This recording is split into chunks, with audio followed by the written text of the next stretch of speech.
चलिए आगे भी फास्ट खबरों का रुख करेंगे, लेकिन इस बीच आपको बड़ी खबर बता दें। एनडीए की बैठक में केंद्रीय गृह मंत्री अमित शाह ने संबोधन दिया और कहा कि चुनौतियों से निपटने के लिए हमारी नीति बेहद मजबूत है। साल 2047 तक विकसित भारत का संकल्प भी उन्होंने दोहराया और कहा कि मजबूत विदेश नीति और राष्ट्र सुरक्षा से चुनौतियों से निपटने की हमें मजबूती मिली है।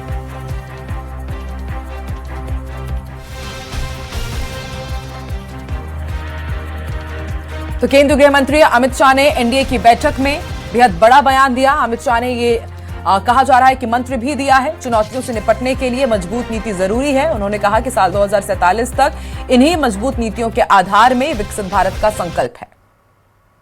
एक ऐतिहासिक पल के साक्षी बन रहे हैं, जो आने में 1 साल, 2 साल, 3 साल नहीं, कई दशक लग जाते हैं। 62 वर्षों का एक रिकॉर्ड आज हमारे प्रिय नेता नरेंद्र मोदी जी ने तोड़ा है।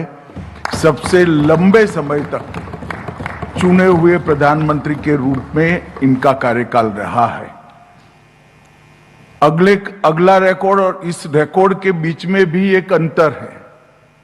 वो रिकॉर्ड उस समय में सृजित किया गया जब चुनाव आजादी के आंदोलन की परछाई में होते थे, कोई स्पर्धात्मक पॉलिटिक्स नहीं थी, ना विकास की कोई ज्यादा महेच्छा, इच्छा, आकांक्षा थी।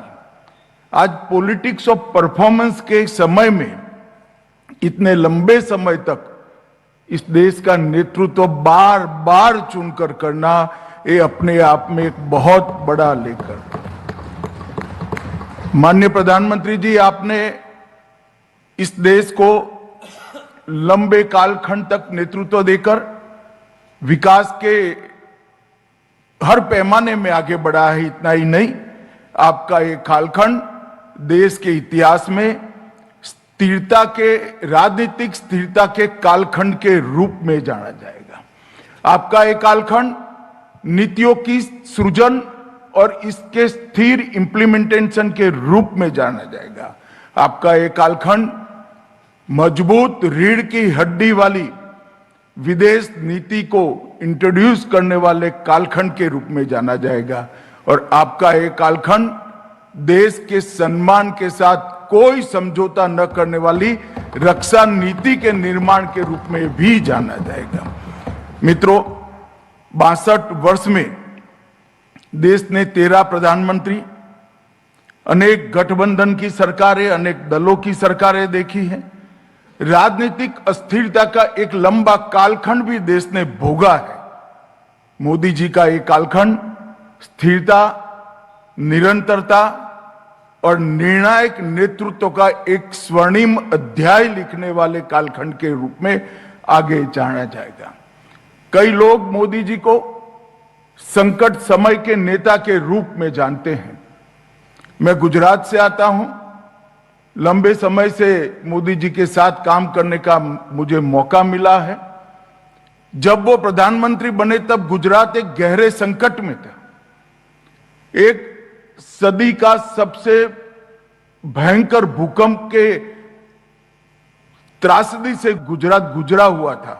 उस वक्त मोदी जी ने फ्रंट से लीड करते हुए हमारे गुजरात को भूकंप की परछाई से बाहर निकालकर विकसित गुजरात बनाने का काम किया।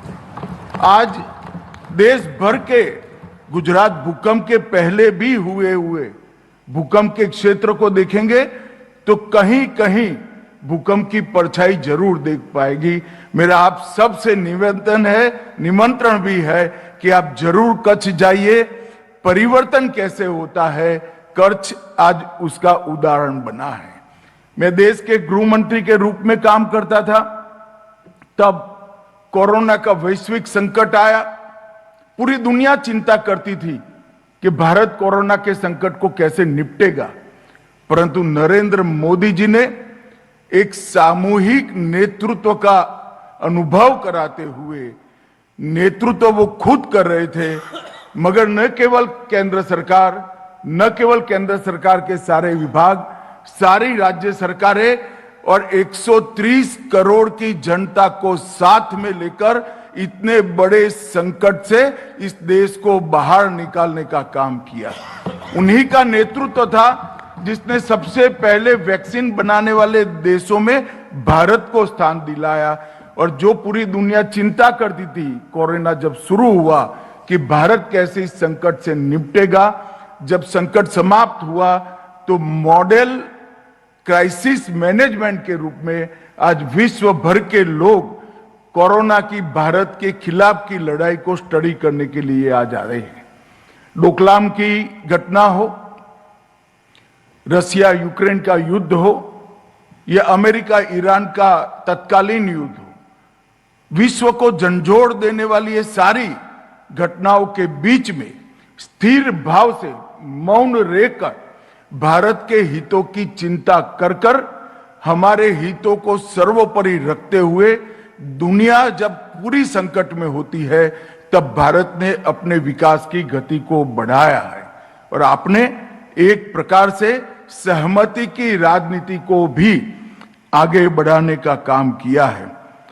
मोदी जी की विशेषता यह नहीं है कि केवल उन्होंने लंबे समय तक शासन किया, उनकी विशेषता यह है कि इतने लंबे शासन के कालखंड में कई राज्यों के चुनाव एनडीए परिवार के रूप में, भारतीय जनता पार्टी के रूप में, और 3 आम चुनाव लगातार जनादेश प्राप्त कर जनता का विश्वास भी जीतने का काम किया है। आज पीछे मुड़कर देखते हैं तो 25 वर्ष की ये नेतृत्व की यात्रा लगातार जनता द्वारा चुनी गई सरकारों का नेतृत्व करने का ये स्वर्णिम कालखंड एक साच अर्थ में नरेंद्र मोदी जी की लोकतांत्रिक स्वीकृति की यात्रा है, जिसने भारत को कई मीलों हर क्षेत्र में आगे पहुंचाने का काम किया है। मोदी जी, आपने इस देश के सार्वजनिक जीवन में कई मॉरल लैंडमार्क रचित करने का काम किया है। जब मोदी जी 2014 में प्रधानमंत्री बने और संसद की सीढ़ियों पर मत्था टेक कर संसद को लोकतंत्र के एक सबसे बड़ी पंचायत के भवन को सेवा के मंदिर के रूप में परिचय कर हमारी संविधान की स्पिरिट का बहुत लंबे अरसे के बाद दुनिया को परिचय कराया। आपने लाल किले से प्रधानमंत्री को प्रधान सेवक बनाकर आने वाली कई पीढ़ियों में सत्या का उद्देश्य क्या होता है इसके मायने समझाने का और मार्गदर्शन करने का काम किया है। संविधान को एडमिनिस्ट्रेशन का धर्म ग्रंथ कर सरकार चलाने का धर्म ग्रंथ के रूप में परिचय कराकर आपने संविधान का सम्मान बढ़ाया है। और आपके शासनकाल में गुरु नानक देव जी के सेवा के संदेश को चरितार्थ करने का भी काम किया है। समर्थ रामदास ने एक कल्पना रखी थी शासन की, उपभोग शून्य स्वामी। आपने उपभोग शून्य स्वामी की कल्पना को चरितार्थ कर हमेशा राष्ट्र प्रथम के भाव को आगे बढ़ाया है। सादगी, संपर्क की विशेषता, दृढ़ता, दूरदर्शिता, अथाह परिश्रम और राष्ट्र प्रथम का भाव, ये हमेशा के लिए आपको पूरे भारत के नेताओं में एक अलग भांति का, अलग पंक्ति का नेतृत्व के रूप में प्रस्थापित करेगा, इसमें मुझे कोई संशय नहीं है। मोदी जी ने 2014 में प्रधानमंत्री बनकर भारत की चुनौतियों को समझा और चुनौतियों के सामने के लिए निश्चित ठोस रणनीति बनाने का काम किया। भ्रष्टाचार, पॉलिसी पैरालिसिस, कमजोर निर्णय क्षमता वाला नेतृत्व और फ्रेजाइल 5 वाला अर्थतंत्र, ये बोझ के साथ, ये बैकग्राउंड के साथ आपने सत्ता संभाली और आज ये सारे सूत्र युवा पीढ़ी के लिए इतिहास बनकर आपने रख दिए हैं। भारत आज 1 से 5 के अर्थतंत्र में भी पहुंचा है। सबसे ज्यादा दूरदर्शिता के साथ पॉलिसी बनाने वाला तंत्र भी बना है और भ्रष्टाचार को कोई दूरबीन लेकर आपके शासन में न ढूंढ पाए, इस प्रकार का पारदर्शी शासन भी आपने दिया है। 2022 में जब और इसी के साथ इस बुलेटिन में फिलहाल इतना ही। आप देखते रहिए न्यूज़ 18 राजस्थान। नमस्कार।